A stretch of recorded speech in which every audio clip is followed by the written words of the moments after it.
Hi everybody, my name is अभिनंदन कुमार और आज हम बात करेंगे vastu for pregnancy related problems. बहुत बार ऐसा होता है कि क्लाइंट कॉल करता है और कहता है कि हम बेबी प्लान कर रहे हैं, हम अपनी फैमिली को एक्सपैंड करना चाहते हैं, लेकिन हम कर नहीं पा रहे, हमें बहुत तरह की प्रॉब्लम्स आ रही हैं। We are seeking medical help, however we want to ensure कि हमारे घर में कोई वास्तु रिलेटेड प्रॉब्लम ना हो। तो देखिए, प्रेगनेंसी रिलेटेड प्रॉब्लम में वास्तु का क्या योगदान है, वास्तु का क्या कॉन्सेप्ट है और क्या वास्तु रिस्पॉन्सिबल हो सकता है आपको प्रेगनेंसी में डिले आने में या कंसीव ना कर पाने में। तो जी हाँ, medical issue is one problem, तो वो पॉसिबल है। आपका astrological chart is another thing that we look into, and the third thing is vastu. अब वास्तु के अंदर हम अपने घर में क्या चेक करें जिससे हम देख पाएं कि क्या ये वास्तु दोष तो नहीं जिसके कारण हम कंसीव नहीं कर पा रहे या बार बार हमें मिसकैरेजेस की प्रॉब्लम हो रही है। तो मैं इसको बहुत ही सिंपल लेमैन के तरीके से समझाने की कोशिश करूंगा, ठीक है।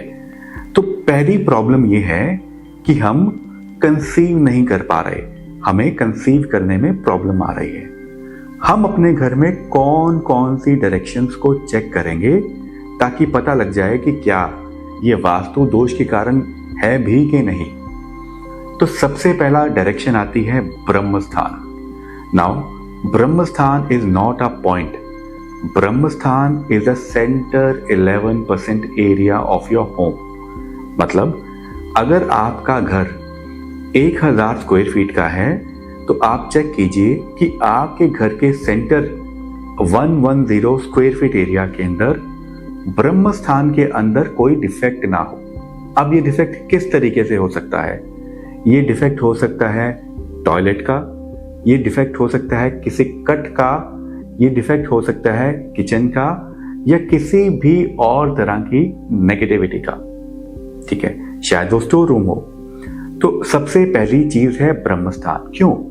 क्योंकि ब्रह्म स्थान से एक एनर्जी ओरिजिनेट होती है, ब्रह्म स्थान से एक एनर्जी ओरिजिनेट होती है। इसके बाद हम एक दिशा चेक करेंगे अपने घर की, नॉर्थ ईस्ट।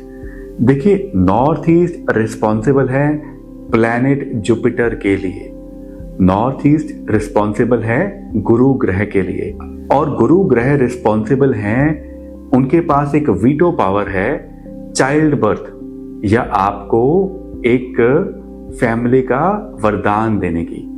तो अगर इस दिशा के अंदर कोई प्रॉब्लम आ जाए तब भी हमें वंश वृद्धि में प्रॉब्लम हो सकती है।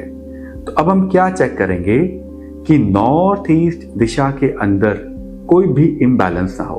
वो इम्बैलेंस है टॉयलेट, किचन, स्टोर रूम या किसी तरह का कोई कट। इस दिशा में डस्टबिन पड़ा हो, वॉशिंग मशीन पड़ी हो तो भी हमें समस्या देखी गई है।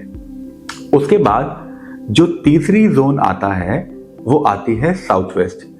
अब साउथ वेस्ट स्थान है पितरों का, साउथ वेस्ट को रूल करते हैं राहु, ठीक है। अगर इस दिशा के अंदर कोई इम्बैलेंस है, इम्बैलेंस कौन सा? टॉयलेट, किचन, जोन एक्सटेंडेड है, जोन कट है या इस जोन में कोई पिट बना हुआ है, किसी भी तरह का कोई इम्बैलेंस है, नेगेटिविटी है, भले वो डस्टबिन है, भले वो वॉशिंग मशीन है, तो भी हमें इस तरह की समस्याएं देखी जा सकती हैं। तो इंश्योर कीजिए सबसे पहले कि इन 3 डायरेक्शंस के अंदर कोई वास्तु दोष ना हो। अब अगर इन दिशाओं में वास्तु दोष है और आपने आइडेंटिफाई कर लिया है तो फिर आता है सबसे पहले उस वास्तु दोष का निवारण करना, उसको सॉल्व करना, उसकी रेमेडी करना। इन चीजों के अलावा अब हम आते हैं एक नेक्स्ट लेवल पर। नेक्स्ट लेवल के अंदर क्या है? हम बात करते हैं उन देवताओं की जो रिस्पॉन्सिबल होते हैं प्रेगनेंसी के लिए, ठीक है। अब प्रेगनेंसी के अंदर भी हम टेक्निकली जाएं तो 2-3 तरह की समस्याएं होती हैं। एक समस्या है फीमेल फर्टिलिटी की, एक समस्या है मेल फर्टिलिटी की, और एक समस्या है कि हम कंसीव तो कर पा रहे हैं लेकिन बार बार मिसकैरेजेस हो रहे हैं। तो सबसे पहले एक देवता है जिनका नाम है पर्जन्या। ये कहाँ मिलेंगे? ये नॉर्थ ईस्ट के बाद और ईस्ट से पहले ईस्ट नॉर्थ ईस्ट में इनका स्थान है। तो हम चेक करेंगे कि क्या इस देवता के कारण तो हमें कोई प्रॉब्लम नहीं आ रही। अब वो कैसे चेक होगा कि यहाँ पर कोई टॉयलेट, किचन या किसी तरह का इम्बैलेंस तो नहीं है।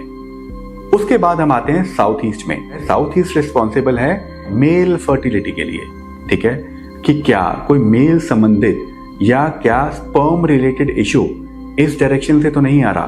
तो उसके लिए हम चेक करेंगे साउथ ईस्ट। और एक यहां पर देवता हैं जिनका नाम है पुषा। ये रिस्पॉन्सिबल हैं एक बच्चे की ग्रोथ के लिए, ठीक है। तो क्या इसमें कोई प्रॉब्लम तो नहीं।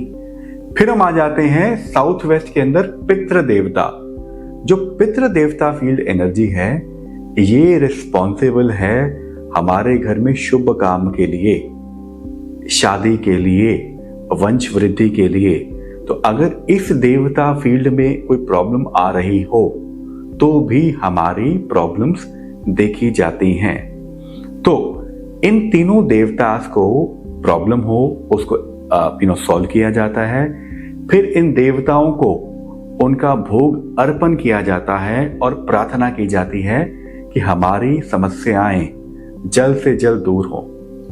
एक बात जरूर कहना चाहूंगा, हम सिर्फ वास्तु के भरोसे ही नहीं बैठेंगे।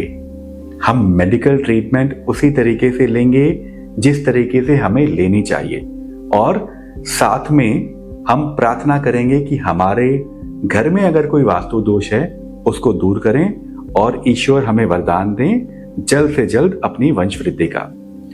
आशा करता हूं कि ये वीडियो आपके लिए इंफॉर्मेटिव रहा होगा और पसंद आया होगा। आपके कोई भी सुझाव हो तो हमें कमेंट्स में लिखकर जरूर बताएं। धन्यवाद। Goodbye. Have a great day.